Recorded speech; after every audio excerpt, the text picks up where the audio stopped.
إن الحمد لله نحمده ونستعينه ونستغفره ونعوذ بالله تعالى من شرور أنفسنا ومن سيئات أعمالنا من يهده الله فلا مضل له ومن يضلل فلا هادي له أشهد أن لا إله إلا الله وحده لا شريك له وأشهد أن سيدنا ومولانا محمدا عبده ورسوله اللهم صل وسلم وبارك على هذا النبي الكريم وعلى آله وصحبه ومن تبعهم بإحسان إلى يوم الدين. فيا أيها الحاضرون أوصيكم ونفسي بتقوى الله فقد فاز المتقون. واسمعوا قول الله تعالى في كتابه الكريم أعوذ بالله من الشيطان الرجيم بسم الله الرحمن الرحيم يا أيها الذين آمنوا اتقوا الله حق تقاته ولا تموتن إلا وأنتم مسلمون. صدق الله العظيم. Ma'asyiral muslimin, bapak-bapak, saudara-saudara sidang jamaah Jumat yang dimuliakan Allah, puji dan syukur kehadirat Allah Subhanahu wa Ta'ala. Salawat dan salam mudah-mudahan selalu tercurah untuk Nabi junjungan alam Nabi Muhammad sallallahu alaihi wasallam. Mudah-mudahan dilimpahkan pula untuk keluarga beliau, kepada para sahabat beliau, kepada siapapun yang telah menyampaikan ajaran beliau kepada kita, termasuk orang tua dan guru-guru kita. Mudah-mudahan kita, keluarga kita, anak cucu kita semuanya tetap berpegang teguh kepada apa yang telah dibawa oleh Nabi Muhammad sallallahu alaihi wasallam, sehingga nanti pada hari kiamat mudah-mudahan kita dibangkitkan bersama-sama di dalam barisan beliau.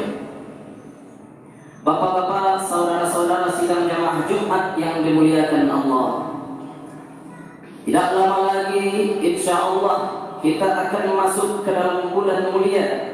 Kita akan masuk ke dalam bulan Ramadan, di mana bulan yang Allah khususkan dengan malam Lailatul Qadar, bulan yang Allah turunkan di dalamnya Al-Quran, bulan yang Allah khususkan di dalamnya ibadah wajib bagi kita, yaitu ibadah puasa.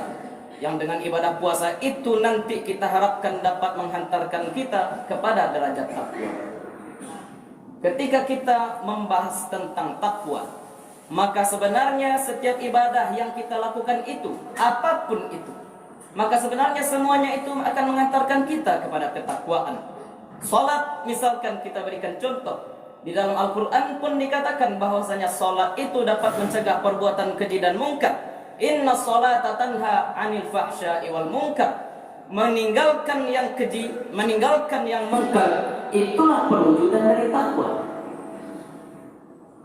Ibadah zakat pun seperti itu. Ada konsep namanya tazkiyah. Zakat secara bahasa artinya adalah penyucian.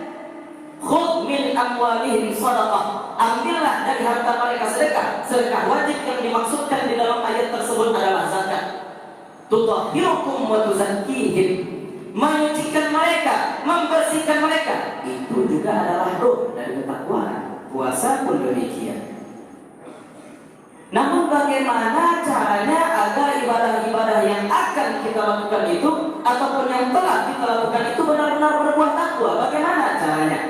Maka di sini penting bagi kita untuk memandang ibadah apapun yang kita lakukan bukan hanya dalam aspek zahirnya saja, bukan hanya aspek ibadahnya saja, namun di balik itu ada aspek namanya riyadhah.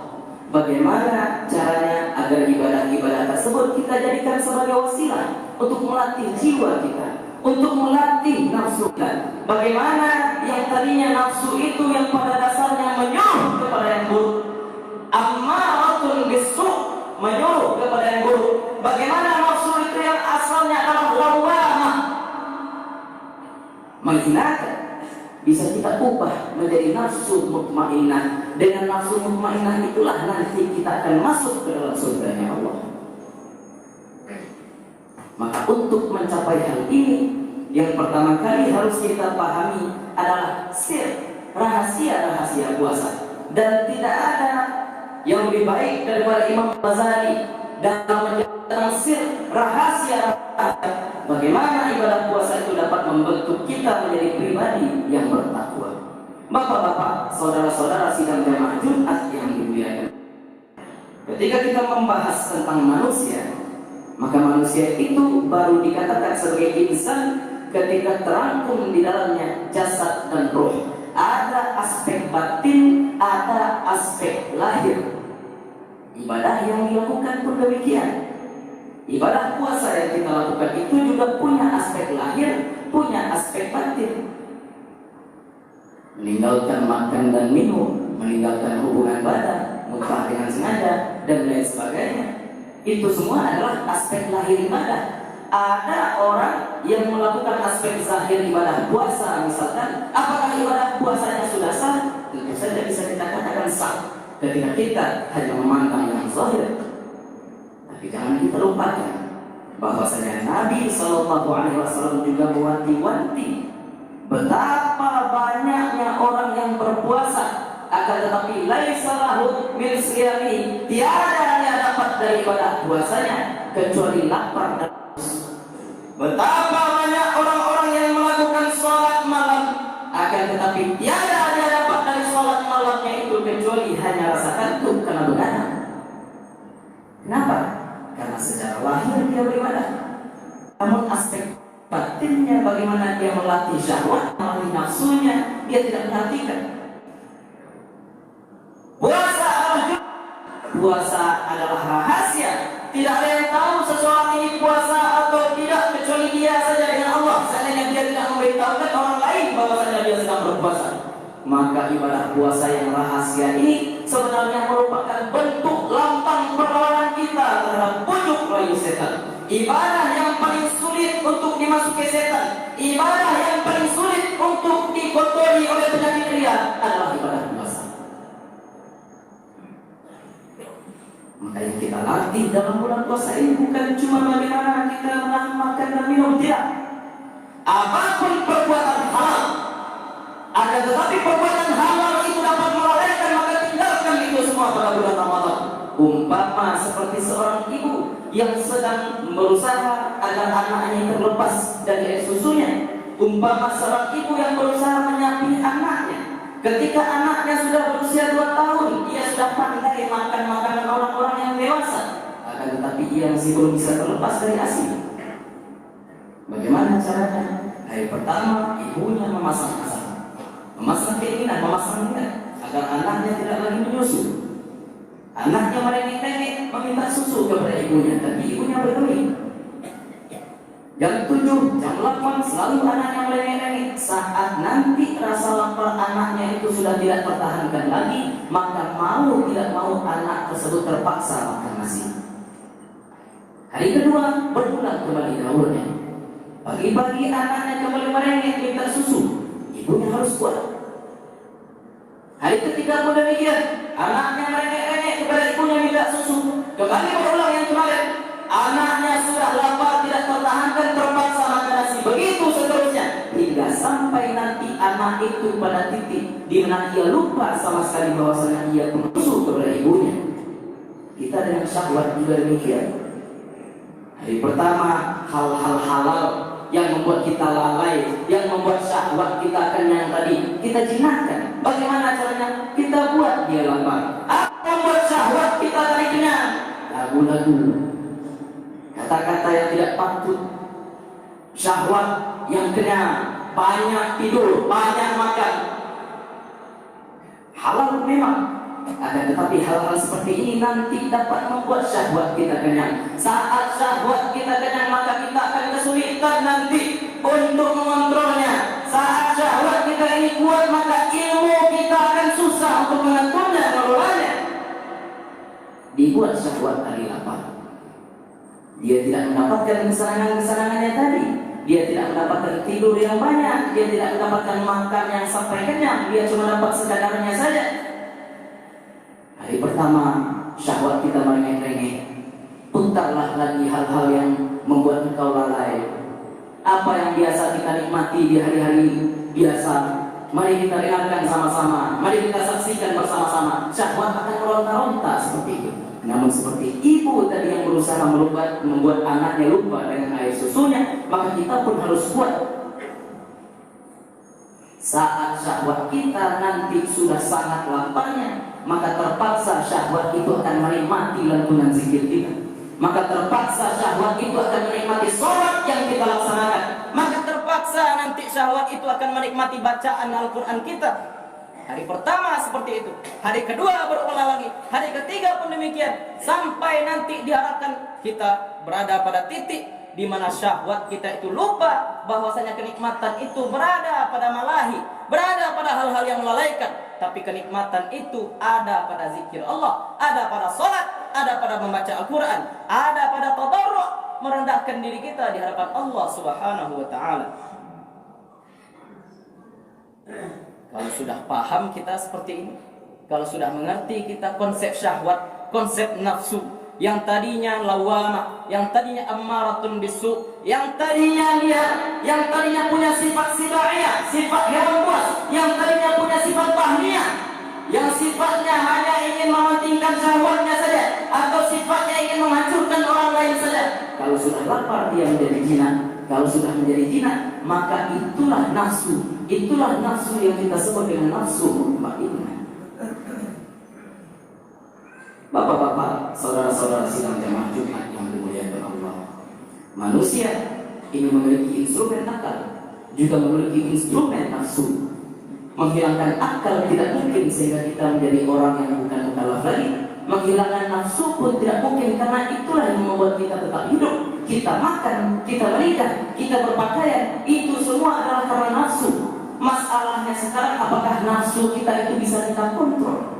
Hanya akan menikmati hal-hal yang dihalalkan Allah saja, tidak akan mau untuk mengenyangkan syahwat dengan perkara-perkara yang halal, tidak akan mau untuk menyerang orang lain atau menghancurkan orang lain.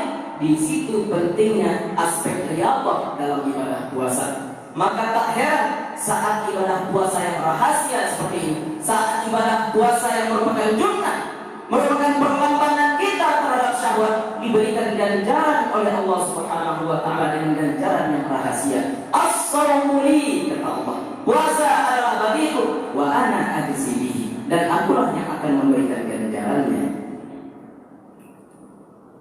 Maka dari itu, sebagaimana sekolah-sekolah lain, sebagaimana karantina-karantina yang lain, saat kita pahami bahwasanya Ramadan adalah masa kita mengkarantina syahwat kita, mengkarantina nafsu kita, perlu bagi kita untuk melakukan evaluasi.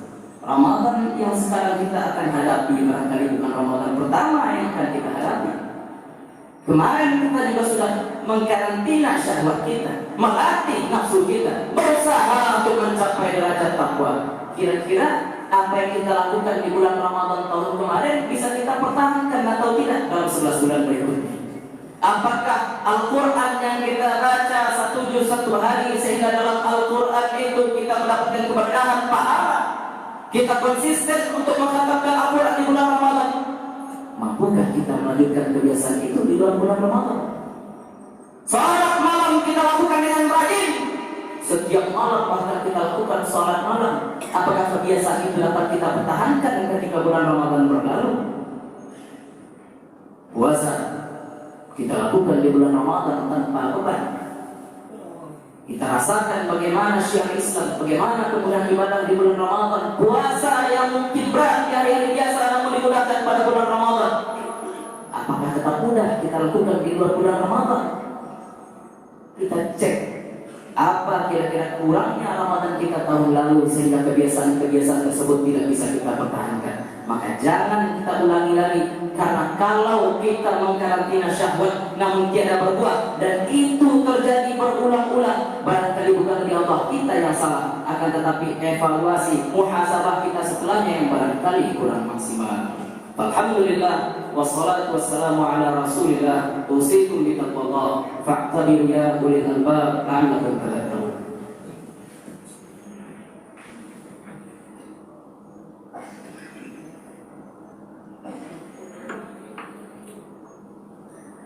Alhamdulillahilladzi hadana li hadza wa ma kunna linahtadiya laula an hadana Allah. Asyhadu an la ilaha إله إلا الله وحده لا شريك له وأشهد أن محمدا عبده ورسوله. اللهم صل وسلم وبارك على هذا النبي الكريم وعلى آله وصحبه ومن تبعهم بإحسان إلى يوم الدين. فيا أيها الحاضرون أوصيكم ونفسي بتقوى الله فقد فاز المتقون. اتقوا الله حق تقاته ولا تموتن إلا وأنتم مسلمون. وقال الله تعالى في كتابه الكريم: أعوذ بالله من الشيطان الرجيم. بسم الله الرحمن الرحيم. والعصر إن الإنسان لفي خسر إلا الذين آمنوا وعملوا الصالحات وتواصوا بالحق وتواصوا بالصبر. صدق الله العظيم. إن الله وملائكته يصلون على النبي يا أيها الذين آمنوا صلوا عليه وسلموا تسليما. اللهم صل على محمد وعلى آل محمد كما صليت على إبراهيم وعلى آل إبراهيم وبارك على محمد وعلى آل محمد كما باركت على إبراهيم وعلى آل إبراهيم في العالمين إنك حميد مجيد. اللهم اغفر للمؤمنين والمؤمنات والمسلمين والمسلمات الأحياء منهم والأموات إنك سميع قريب مجيب الدعوات يا قاضي الحاجات. ربنا ظلمنا أنفسنا وإن لم تغفر لنا وترحمنا لنكونن من الخاسرين. اللهم بارك لنا في شعبان وبلغنا رمضان. ارفع عنا يا الله كل بلاء ووباء وهم وغم ومحنة وفتنة في الدين والدنيا والآخرة برحمتك يا أرحم الراحمين. اللهم وفقنا والأمراء والعلماء فيما تحب وترضى. ربنا آتنا في الدنيا حسنة وفي الآخرة حسنة وقنا عذاب النار. عباد الله إن الله يأمر بالعدل والإحسان وإيتاء ذي القربى وينهى عن الفحشاء والمنكر والبغي يعظكم لعلكم تذكرون. اذكروا الله يذكركم ولذكر الله أكبر.